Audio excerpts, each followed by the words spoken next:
Kita selamat malam Dokter Nevita Bahtiar MSc SPA. Malam, lengkap banget ya, lengkap banget, harus lengkap banget. Benar. Bagaimana nih kabarnya dokter? Alhamdulillah baik. Alhamdulillah baik ya. Nih teman-teman bisa langsung lihat aja di layar HP teman-teman, kita sudah datang datang seorang dokter. Dokter Nevita merupakan dokter spesialis anak, betul? Yes, dokter spesialis anak, dokter dari Kalimantan. Jadi ibu-ibu, bapak-bapak, atau yang punya obat Sudarso, pasti konsulnya mungkin bersama Vita. Oke dokter, banyak sekali layarnya terkait malam hari ini kita podcast dan perdana bersama Dokter Nevita, kita akan membahas tentang informasi dan layanan kesehatan yang ada di Rumah Sakit Dr. Sudarso. Nah dokter, sebelum saya lanjut lebih ke informasi-informasi dan edukasi pada malam hari ini, saya ingin bertanya terlebih dahulu nih, dokter pasti ada kesibukan lain kan selain menjadi dokter di rumah sakit. Nah, untuk di luar dokter ada buka praktek nggak nih dok? Selain di Rumah Sakit Sudarso yang menjadi pekerjaan utama, saya juga di Rumah Sakit Mitra Medika dan di Klinik Pelangi Kasih. Oh, di situ. Ya. Berarti kadang-kadang juga membantu di Rumah Sakit Bayangkara. Oh, mantep deh nih. Berarti kalau teman-teman semua nih pengen menjumpai dokter kayak mungkin konsul atau berobat ya dokter bisa langsung aja tadi. Yang pertama di Rumah Sakit Dr. Sudarso, kemudian yang kedua di Mitra Medika, yang ketiga ada di Klinik Pelangi Kasih, dan kadang-kadang juga membantu di Rumah Sakit Bayangkara Kota Pontianak. Nah, oke deh. Oke dokter, malam hari ini kan kita sebarkan tadi kan saya udah bilang kita akan membahas tema dan kita menyumbang dokter yang bisa dikatakan gratiskan. Ya seperti yang kita ketahui bahwa yaitu isolasi mandiri pada COVID-19. Penampilan hari ini lebih pakai kita baru pulang dari rumah sakit juga selama 2 tahun ini. Selama 2 tahun ini. Jadi kostum kita udah seperti ini. Oh, udah juga pakai ini lagi lipstick out. Oh, kemarin jadi cuma main di bagian mata doang. Bener-bener. Oke deh dokter. Ini banyak yang penasaran juga fire yang udah kita sebutkan. Ini maksudnya seperti apa dok? Tentang isolasi mandiri pada anak ini maksudnya seperti apa dok? Jadi seperti yang kita tahu ya. 2 tahun kita pandemi COVID. Yes. Nah, dulu waktu awal-awalnya pandemi COVID ini, anak-anak hampir tidak karena ya di awal anak ya, resikonya kecil. Tapi ternyata kesini anak-anak juga merupakan salah satu yang harus diperhatikan karena cukup besar jadi penularan. Nah, apalagi kan dengan anak-anak sudah mulai sekolah ya. Iya, benar banget dok. Ya, terutama yang kemarin yang varian Delta itu, di mana daya sebarnya sangat tinggi, banyak sekali anak-anak yang tertular. Dan Indonesia juga berdasarkan data dari Ikatan Dokter Anak termasuk salah satu negara dengan kasus anak yang lumayan tinggi. Ya. Dan kalau kita di Kalimantan Barat juga termasuk sangat tinggi kalau dibandingkan dengan Kalimantan yang lain. Ternyata angka kasus terjangkit ini sangat tinggi juga ya dokter? Sangat tinggi di anak-anak. Syukurnya memang sama seperti dewasa pada anak-anak yang mempunyai komorbid yang kita agak hati-hati. Nah anak-anak ini komorbidnya kalau pada dewasa kan kencing manis atau penyakit jantung. Nah pada anak-anak kegemukan juga merupakan obesitas salah satu obesitas merupakan salah satu komorbid. Salah satu komorbid pada pasien COVID ini. Oke, sebelum lebih lanjut nih, ini kan agak ada bahasa aneh nih dokter komorbid. Ini maksudnya seperti apa dokter? Biar mungkin audiens kita lebih paham mengenai yang hal disebut ini. dengan komorbid ini, jadi apa? Seseorang yang tubuhnya mempunyai sesuatu yang kalau sampai terinfeksi COVID, dia akan menjadi lebih berat. Iya. Oh, seperti itu. Jadi kayak penyakit bawaan hampir sama gitu ya, Iya, Dok? jadi kondisi kesehatan yang tidak fit atau suatu kondisi yang sehingga kalau dia terkena COVID bisa menjadi COVID yang sedang sampai berat. Oh, begitu ternyata. Berarti sangat riskan sekali ya, Dokter. Apalagi Riskan, waktu akhir-akhir kemarin kan ada ini berapa waktu yang lalu tuh ada klaster keluarga. Oh, banyak. Tuh, Ya, nah klaster keluarga salah satunya anak. Iya, Karena benar. orang tua yang bekerja di luar yang WFO, yang work from office gitu kan, pulang nggak langsung beres-beres, yang nggak Benar. langsung bersih-bersih, bawa virus Bawa tersebut. virus. Dia bawa oleh-oleh. Ah, Bawa oleh-olehnya bukan oleh-oleh. makanan, tapi Oleh-olehnya oleh-olehnya agak horor nih, virus. Dok. Oleh-oleh horor. Iya, udah. Oke, Dok. Tadi kita udah menjelaskan apa itu maksud dari tema ini juga. Nah, apakah ada kategori tersendiri nih, Dok, terkait dengan isolasi mandiri? Karena kan kita ketahui kalau di dalam hukum kan anak itu berusia 0 sampai 18 tahun. Nah, tapi kalau secara kalau anak yang udah berusia 15 tahun ke atas itu bisa kita anggap remaja yang dia udah sedikit gitu, Iya. nggak terlalu kan dalam arti kata terlalu kayak kecil yang pada umum gitu. Apakah ada kategori Sama ya kalau di dunia kedokteran anak tetap 0-18 tahun itu sama masih ya. kita sebut anak. Iya. Jadi terkait dengan pandemi yang ini karena memang anak-anak kalau berdasarkan data ya yang sampai berat itu tidak sebanyak yang dewasa. Makanya kalau misalnya dia tidak berat seperti dewasa, kita bisa lakukan isolasi mandiri di rumah. Oh, di rumah. Ya, isolasi mandiri di rumah. Cuma yang harus diketahui oleh para mami-mami muda atau ibu muda, apa sih yang harus dilakukan terhadap anak tersebut kalau sampai harus isolasi mandiri di rumah? Di rumah gitu Iya. ya? Oh, begitu. Berarti mau umurnya misal 16 tahun atau 17 jalan 18, itu masih tetap tergolong sebagai kategori anak. Kecuali kalau dia udah menikah. Oh, iya, benar sekali, Bu.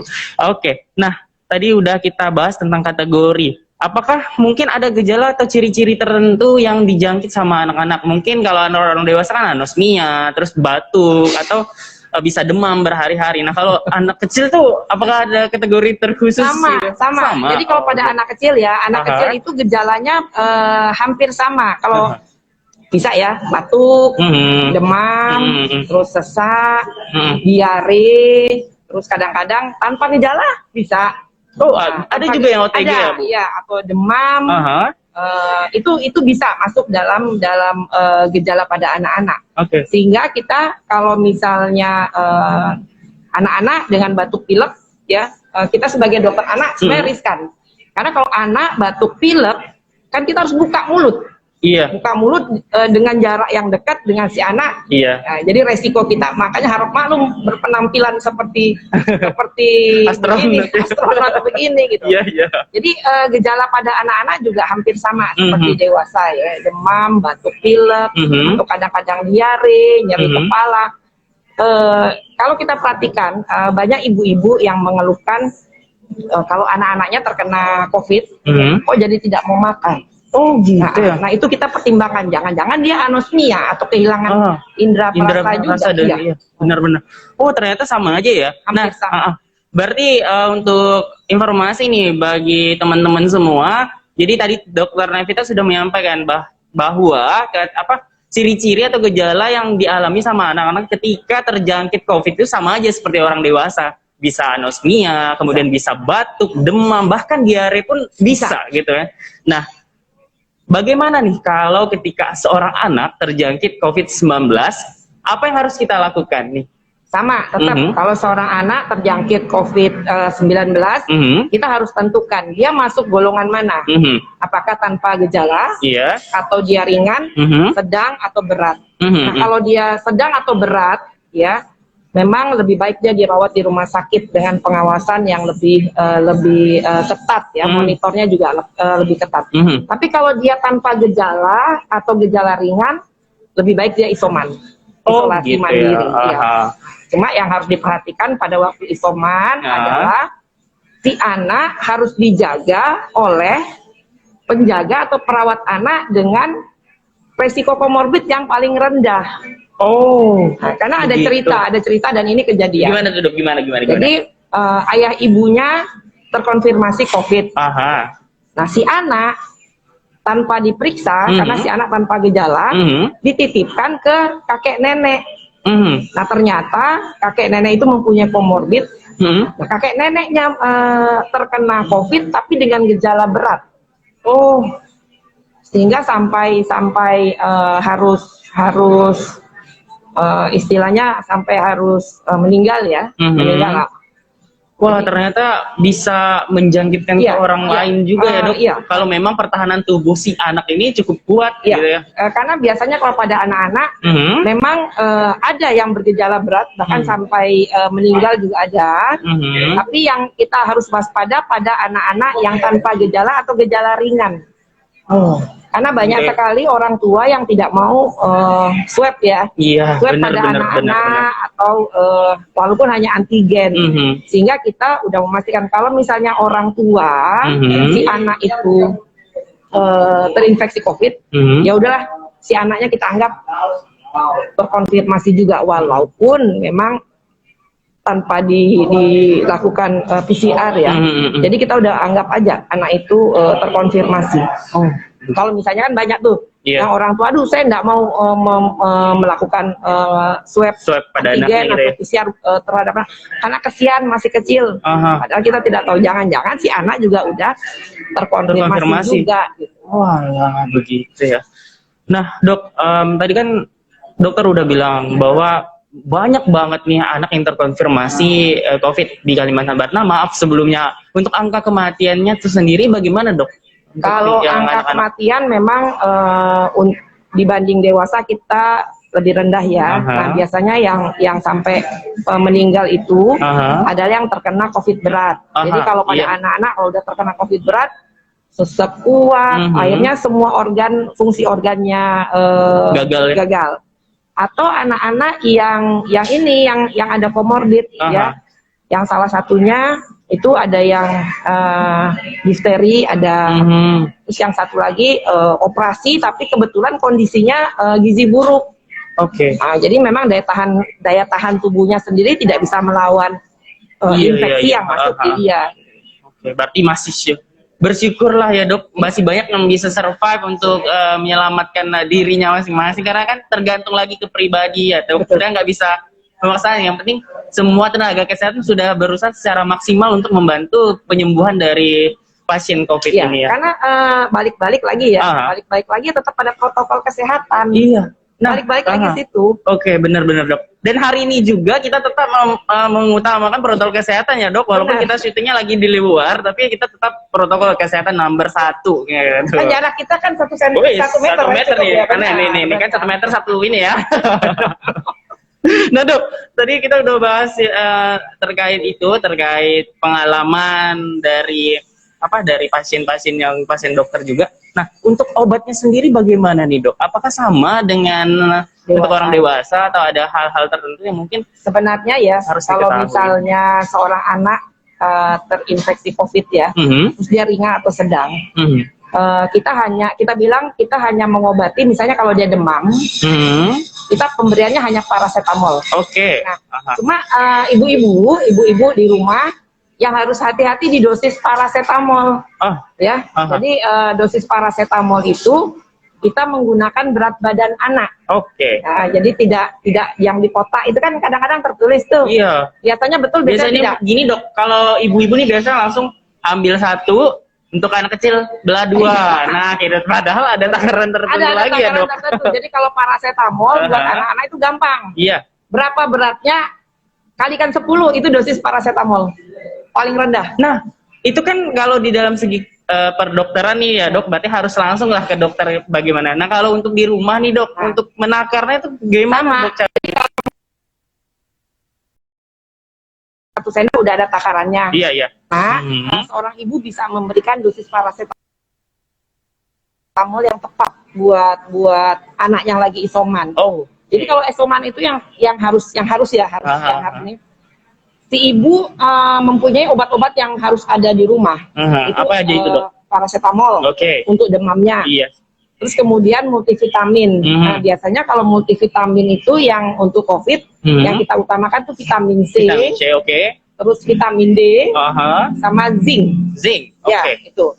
Nah, terus selain itu yang juga harus penting, di rumah punya termometer. Bener ya dok, Nah, bener. karena bener. banyak sekali ibu-ibu di luar sana menggunakan tanganometer. Oh gini ya dok, Iya. anget nih Vera. Begini udah ndak mempan, balik lagi. Balik lagi. Padahal kalau memang biasanya kita gini aja anget, karena memang tubuh manusia itu anget. Kalau dingin, aduh itu udah berarti harus hati-hati tuh kalau udah dingin. Ibu-ibu di rumah pakainya termometer, jangan tanganometer. Tanganometer, oke. Tuh ya, kita highlight lagi nih. Pakai termometer, jangan tanganmometer. Apalagi kalau ini feelingometer. Itu Feelingometer lebih berat. Kalau kata orang Melayu nih, wak tebak. Benar, wak tebak.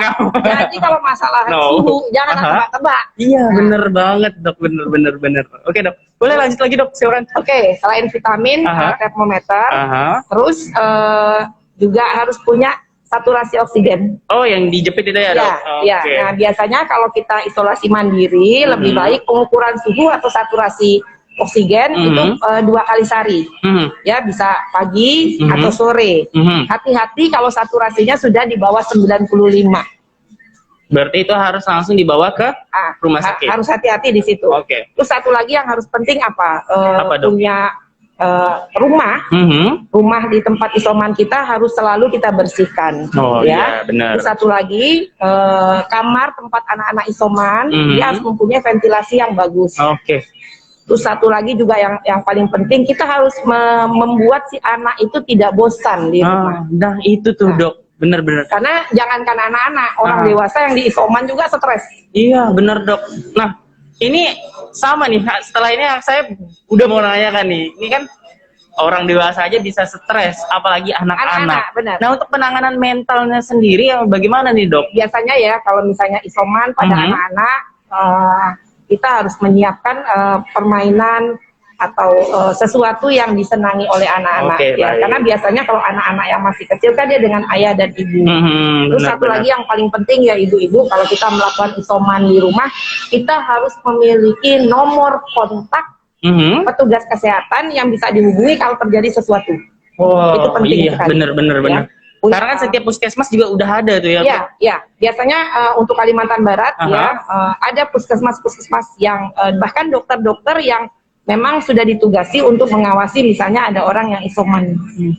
Bisa seperti itu. Itu penting sekali. Sama juga satu lagi kalau di rumah tersebut ada orang yang tidak terkena, protokol kesehatan tetap harus jalan. Oke, benar. Balik lagi ya, protokol kesehatan. Oke, nah jadi obatnya ternyata nggak yang terlalu ribet, jadi kita bisa untuk antisipasi ya dok di rumah. Mungkin itu obat-obat dasar lah yang wajib untuk dimiliki setiap rumah. Jadi P3K tersendiri lah ya dok. Kalau isoman juga itu biasanya puskesmas juga akan memberikan dan dokter-dokter puskesmas bisa melihat kalau memang kasusnya sedang dan harus kita berikan antivirus, diberikan. Tapi rata-rata banyak sekali anak-anak kita tidak berikan karena mereka ringan sedang, itu sudah membaik juga. Oh, begitu. Jadi lebih cepat untuk pemulihan ya, karena mungkin imunitas anak itu lebih cepat cepat pulih gitu ya dok. Sama jangan lupa juga, kadang-kadang kita selalu meletakkan pada setelah kena COVID baru minum vitamin ini nih ya. Sebenarnya yang kita lupakan itu apa? Makanan. Gizi seimbang, gizi seimbang buat anak-anak tersebut. Nah, untuk kita bahas ke gizi bentar ya dok. Nah, apa aja nih yang harus diberikan kepada anak-anak yang jika terjangkit atau sebelum agar tetap fit gitu ya? Tetap fit ya. Apa itu dok? Makanan apa saja? Sebenarnya kalau anak-anak itu kan masih dalam fase tumbuh kembang ya. Benar. Jadi apapun yang kita berikan kepada mereka itu haruslah sesuatu yang memang seimbang untuk tumbuh kembang mereka. Jadi tetap harus ada karbohidrat. Untuk kita orang Melayu tak ada nasi. Tak ada nasi tak makan. Tak ada nasi tak makan. Biar makan bubur, biar makan lontong, tak bisa. Atau udah makan mie pun, udah makan nasi. Mie pakai campur nasi gak dok? Itu harus ada karbohidrat. Terus kedua protein, jangan lupa. Proteinnya harus cukup. Ikan, berarti bisa ayam, daging sapi gitu ya dok. Jangan lupa juga sayur dan buah secukupnya. Terus untuk susu sendiri dok bagaimana? Susu sebenarnya kalau anak-anak yang isoman ya dan ternyata dia usianya di bawah 2 tahun dan dia masih menyusui. Nah bener tuh, yang masih ASI. Kita harus dukung ibunya untuk tetap memberikan ASI terhadap memberikan ASI buat bayinya atau anaknya. Tapi kalau misalnya kan ada beberapa anak yang sudah ada anak yang sudah tidak mendapat ASI terus kemudian diberikan susu pengganti ASI, ya tetap silakan. Tapi yang harus diperhatikan Pak, cara pembuatan mesti betul. Baik. Nah, maksudnya gimana nih? Karena banyak sekali ibu-ibu yang sudah tidak memberikan ASI ternyata memberikan susu pengganti ASI. Cara buatnya tidak betul. Bagaimana tuh dok? Cara keenceran suka, atau kekentalan suka, atau kira-kira suka. Berarti yang baik dan benernya seperti apa nih dok? Sebenarnya baik dan benar itu sesuai ya. Kalau mau kita ngomong baik dan benar, tetap berikanlah ASI buat anak-anaknya. Karena gini, seorang ibu, ini keajaiban ASI ya. Oke. Seorang ibu yang terkonfirmasi COVID, dia akan mengeluarkan antibodi yang akan dia keluarkan lewat ASI untuk bayinya. Wah. Ya, jadi bayinya yang belum kita bisa imunisasikan, dia akan terlindungi dengan ASI ibunya. Terus kemudian ibu-ibu yang menyusui, kemudian dia mendapat vaksin untuk COVID, antibodi ibu juga akan dia alihkan ke bayinya. Berarti secara otomatis vaksin itu juga memvaksinasi bayinya secara tidak langsung ya. Wow, ternyata gitu. Berarti untuk ibu yang menyusui sebenarnya tidak masalah untuk mengikuti vaksinasi ya? Tidak masalah berarti kan tidak bahkan masalah. Ibu yang terkonfirmasi COVID, dia untuk memberikan ASI-nya terhadap bayinya juga tidak bermasalah. Asal dia memperhatikan protokol kesehatan. Balik lagi protokol kesehatan. Nah gitu, karena kan saya juga ada keluarga yang sedang menyusui. Dia tuh kayak takut banget nih dok untuk ikut vaksinasi karena mungkin dia takut sama vaksin untuk berdampak ke bayinya. Padahal sebenarnya itu lebih menguntungkan bayi tersebut. Menguntungkan untuk bayinya. Jadi ibu-ibu yang bayinya ikut isoman, jangan ragu untuk memberikan ASI. Justru ASI itu yang akan melindungi bayinya ya. Terus kan ada juga yang mengatakan, tapi saya minum obat-obatan anti COVID yang banyak gitu. Sebagian besar antivirus kecuali ada satu ya. Ada satu itu tapi pemberiannya juga hanya sekitar 5 hari. Jadi setelah pemberian obat tersebut kita bisa melanjutkan pemberian ASI buat bayi. Gitu ya. Oh, gitu. Wow, berarti ini sebuah keajaiban banget ya. Oh jelas ya. ASI itu merupakan suatu cairan kehidupan yang penuh dengan keajaiban. Oh, benar. Keren kan bahasanya? Keren. Iya sih, cairan benar. Kehidupan yang penuh dengan keajaiban. Waduh, itu cairan kehidupan yang penuh dengan keajaiban, itu benar. Nah dok, mungkin banyak banget nih orang-orang awam di luar sana termasuk saya juga penasaran bagaimana penanganan COVID terhadap anak di rumah sakit jikalau misalnya hanya anak tersebut yang terpapar sedangkan orang tuanya tidak terkena. Nah, itu bagaimana tuh sistem penjagaannya, terus pengobatannya dan lain sebagainya di rumah sakit bagaimana tuh dok? Jadi kalau misalnya seorang anak terus dia harus dirawat karena COVID dan dia di usia yang memang harus tidak bisa ditinggal sendiri, biasanya orang tuanya ikut masuk. Oh boleh dok? Harus. Tapi menggunakan hazmat? Sama, bukan menggunakan, tapi dia protokol kesehatan. Dia level 2. Jadi tetap masker, terus cuci tangan, terus ibu biasanya orang tuanya juga kita screening. Berarti yang pasti harus periksa swab dulu dan lain sebagainya gitu ya. Itu. Tapi kalau misalnya anak tersebut sudah bisa mandiri, contohnya kayak yang tadi saya bilang di awal 15 tahun, 12 itu kan udah tidak disusui kayak gitu, mungkin udah berani gitu ya. Itu dia bisa sendiri. Oh bisa. Tapi kalau misalnya anak-anak dia didampingi orang tua dan biasanya kalau di rumah sakit Sudarso itu kalau dia anak-anak kita punya ruangan khusus. Oh tuh berarti memang rumah sakit Dr. Sudarso ini memang udah benar-benar semaksimal mungkin untuk menangani corona ini ya. Pandemi COVID-19 ini. Jadi nggak yang kayak abal-abal lagi lah gitu. Jadi kalau di rumah sakit Sudarso itu kita unit gawat daruratnya juga terpisah. Wah. Jadi khusus yang COVID ya? Khusus COVID beda, terus yang khusus penyakit biasa beda. Terus ruang perawatan COVID pun kita gedungnya tersendiri, yang berbeda dengan ruang perawatan sakit biasa. Jadi terpisah jauh. Gitu. Jadi sebenarnya banyak sekali masyarakat yang kalau kita bilang bisa datang ke Sudarso, aduh takut itu induknya COVID. Iya, banyak orang bilang tuh zona hitam tuh, hati-hati dia bilang. Zona hitam gitu Sudarso. Sebenarnya tidak, ya tidak. Kenapa? Kita terpisah antara sakit yang non COVID dengan yang sakit COVID kita terpisah. Sama satu lagi, asal kita melakukan protokol, balik-balik lagi ya. Iya, benar. Protokol kesehatan dengan bagus, itu insya Allah lah. Insya Allah lah ya. Aman. Oke, benar. Wah, berarti nggak main-main lagi deh untuk pemerintah Provinsi Kalimantan Barat sudah benar-benar menerapkan dan memperbaiki bahkan ya untuk penanganan COVID-19 ini. Jadi nggak main-main lah. Kalau anak zaman sekarang bilangnya kayak no abal-abal. No abal-abal dan tidak ngadi-ngadi. Duh, ternyata gaul banget nih dokter kita. Dan ngadi-ngadi ya gitu. Tidak abal-abal dan tidak ngadi-ngadi.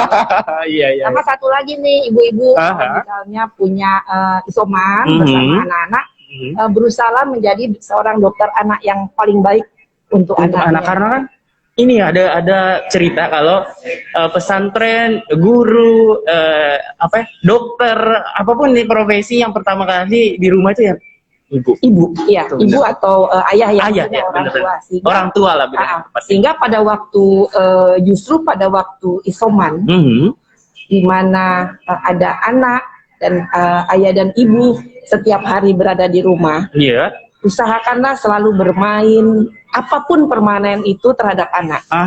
Karena ternyata terbukti bahwa permainan yang sederhana di mana interaksi ibu dan anak atau ayah dan anak itu akan berpengaruh terhadap tumbuh kembang si anak.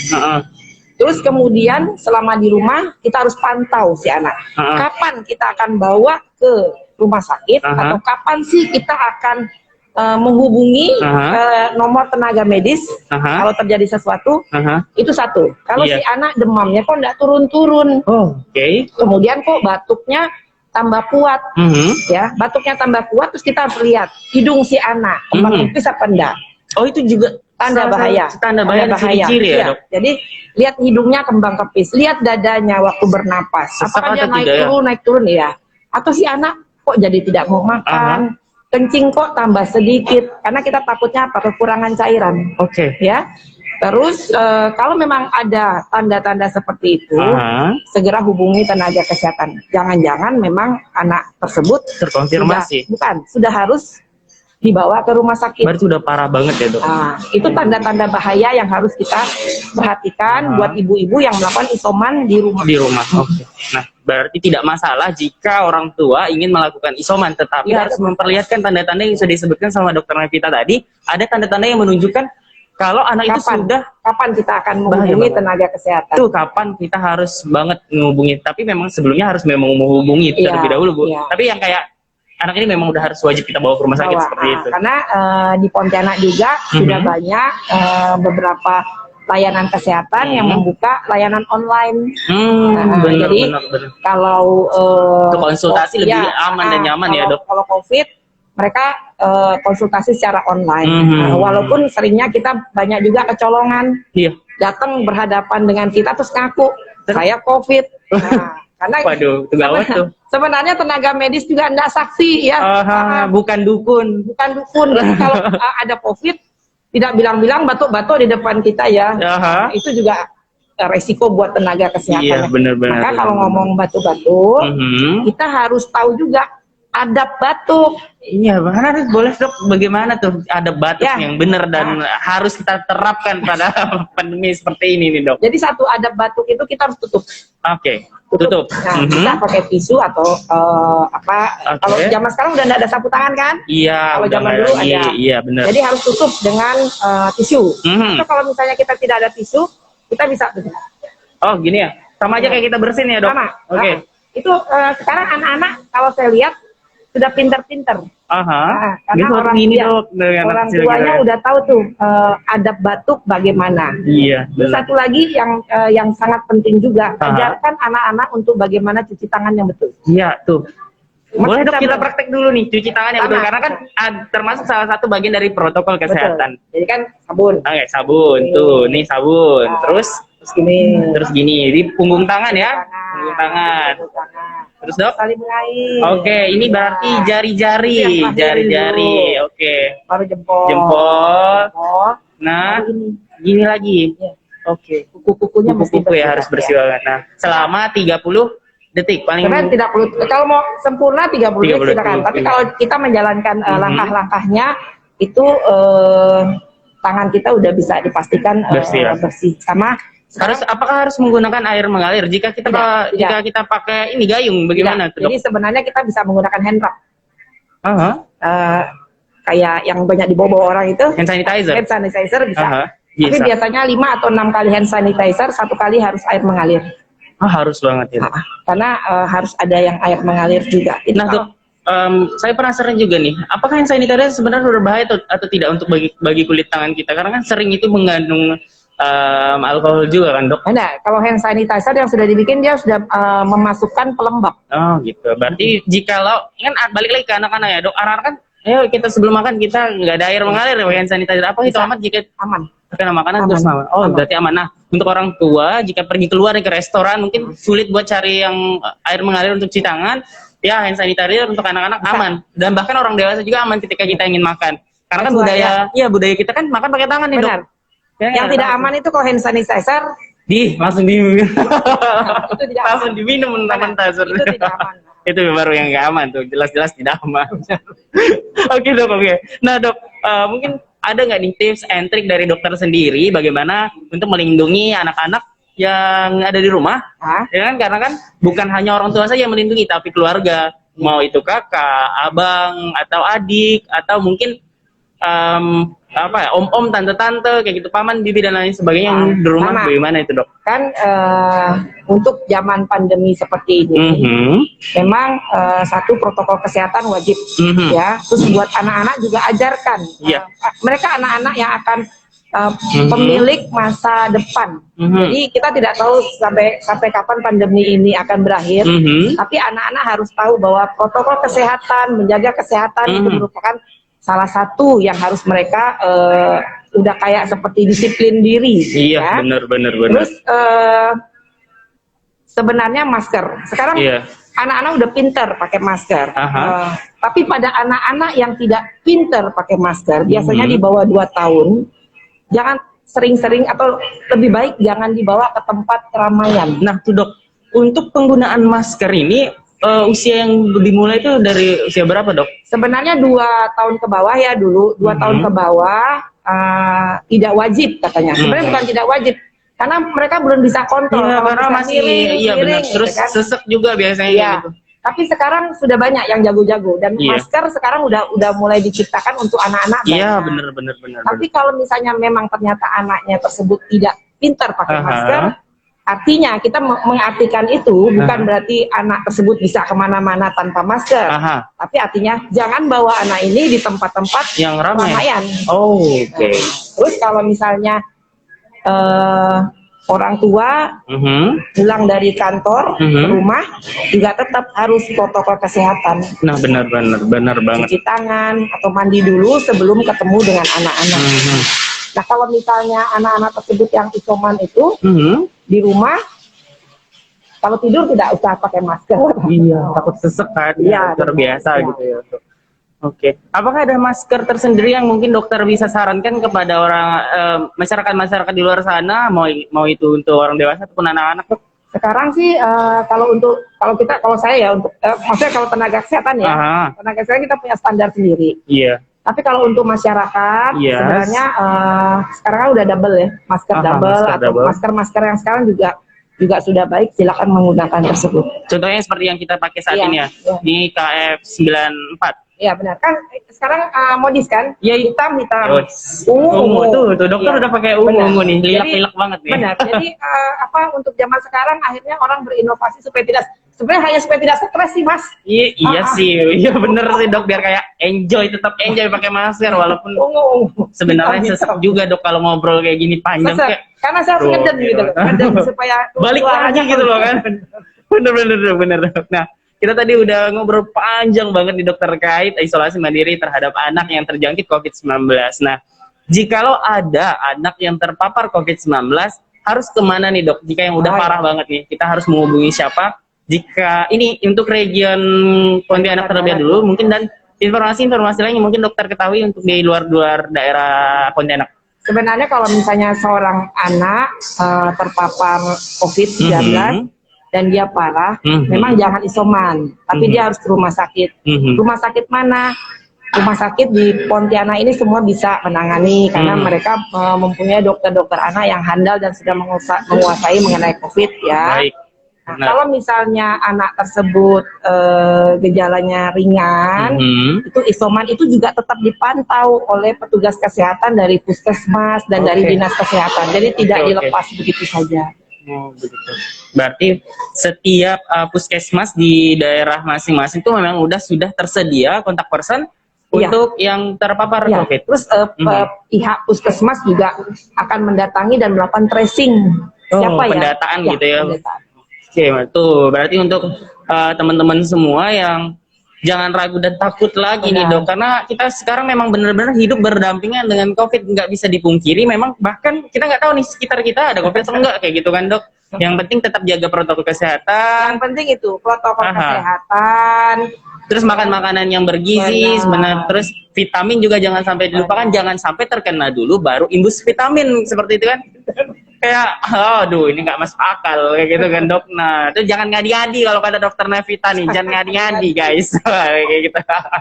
Oke dok, berarti Rumah Sakit Dr. Sudarso Provinsi Kalimantan Barat sudah menangani pandemi COVID-19 ini dengan semaksimal mungkin, sebaik mungkin dan seperfect mungkin gitu, sempurna mungkin gitu. Dari segi pelayanan, kemudian fasilitas. Jadi untuk masyarakat semua, terkhusus di Pontianak dan Kuburaya yang dekat dengan Rumah Sakit Dr. Sudarso, jika ingin konsultasi atau berobat bisa langsung ke Rumah Sakit Dr. Sudarso Kalimantan Barat. Nah, jadi jangan takut untuk datang ke Rumah Sakit Sudarso. Memang di luar sana banyak sekali yang masih menganggap Sudarso itu dengan image yang hitam, ya, hitam dalam segala hal. I know, right? Tapi Sudarso saat ini sedang berusaha gitu, melakukan perubahan. Bagus. Karena kalau tidak berubah dia akan punah seperti dinosaurus. Iya. Dinosaurus punah karena dia tidak mau berubah dari besar menjadi kecil. Duh, gimana tuh konsepnya, Bu?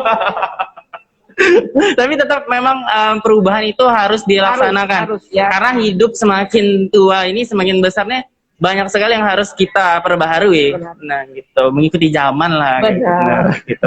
Contohnya tidak punah kan? Dia tidak punah. Contohnya dokter saja saat ini mengikuti zaman biar tidak ketinggalan juga ya, Dok. Nah, kayak gitu. Nah, Dok, mungkin kita kan nggak bisa membuka kolom komentar pertanyaan nih untuk teman-teman semua yang ngikutin live kita podcast Sudarso PKRS Podcast pada malam hari ini. Nah, jika ada ingin pertanyaan, bisa langsung menghubungi kemana aja nih, Dok? Oh, bisa. Kalau pertanyaan bisa di PKRS. Bisa. Instagram PKRS. PKRS. Atau bisa direct messenger ke saya, bisa. DM ke Instagramnya dokter juga bisa. Tuh teman-teman, udah dibuka secara langsung jika ingin ada pertanyaan terkait COVID-19 dan terkhusus anak ya dok, bisa langsung aja DM di Instagramnya PKRS Sudarso, kemudian atau DM aja langsung ke Nevita _ Bahtiar. Jangan DM ke Pontianak Informasi karena Mimin tak tahu gak. Gitu ya. Mantap ini, baru mantap nih dok.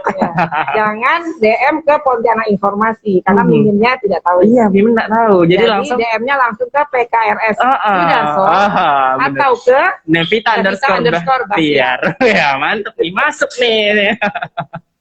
Oke. Terima kasih banyak untuk teman-teman yang sudah menonton podcast pada hari ini. Sudarso PKRS Podcast bersama Dr. Nevita Bahtiar, spesialis anak, dokter Rumah Sakit Dr. Sudarso Provinsi Kalimantan Barat. Terima kasih banyak dokter. Sama-sama. Sudah berkenan hadir di podcast hari ini. Episode perdana, episode pertama kali. Pecah telur kan? Pecah telur, mantep deh ini. Jadi untuk teman-teman semua tetap jaga protokol kesehatan. Apa aja dok? Sekarang bukan 3M lagi, ada 5M. Apa aja itu dok? Enggak, coba. Memakai masker, kemudian jaga jarak, mencuci tangan, kemudian hindari keramaian dan membatasi mobilitas. Nah, jadi untuk teman-teman semua tetap jaga protokol kesehatan walaupun sekarang kita sudah di masa yang wah udah kembali hidup kembali ya kayak gitu. Tapi hati-hati. Tapi tetap hati-hati, benar-benar. Tetap hati-hati ya. Sampai jumpa di podcast selanjutnya. Minggu depan kita akan banyak banget membahas tentang informasi dan layanan dari Rumah Sakit Dr. Sudarso Provinsi Kalimantan Barat. Sampai jumpa, terima kasih. Wabillahi taufiq wal hidayah. Wassalamualaikum warahmatullahi wabarakatuh. Selamat malam, salam.